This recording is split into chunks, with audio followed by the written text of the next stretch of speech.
Hi, I'm Rich Brown, Senior Editor for CNET.com. Today we're going to take a look at Apple's new Mac Pro. So as you can see, the design of this model really hasn't changed too much on the outside anyway from the last version. It has 2 USB ports and 2 FireWire 800 ports on the front. And around the back you can see it has 3 USB ports, 2 more FireWire 800 ports, as well as digital and analog audio and 2 networking ports down here.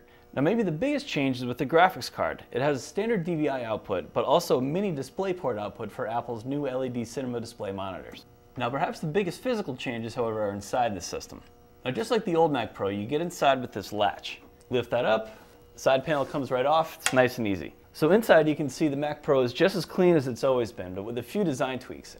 Basically, this is what a 10 in design looks like if you're familiar with our ratings. So the removable hard drive trays are basically the same as before. They slide right out on the sled, and there's room for 4 of them. But a major improvement from the old Mac Pro, which we also really liked, is the CPU and memory tray.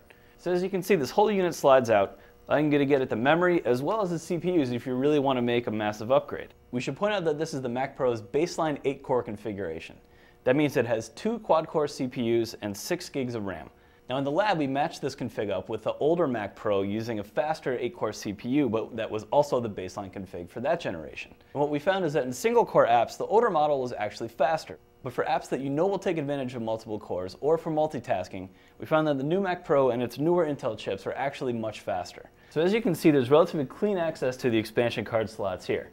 And then if you look deep in here, you can see there's a little bar that you pull back that holds not only this card, but every other card in its row. You simply pull it back and pop the card right out. It's that simple. So overall, we love the new Mac Pro's design. We understand that PC vendors can't really replicate Apple here because of their cost considerations, but that doesn't change the fact that the Mac Pro is the best designed desktop on the market, hands down. For performance, the slower CPU definitely hurts the Mac Pro a little bit in single-core apps, but for multi-core programs and multitasking, this is easily the fastest system that Apple has to offer. So I'm Rich Brown, this is Apple's new Mac Pro.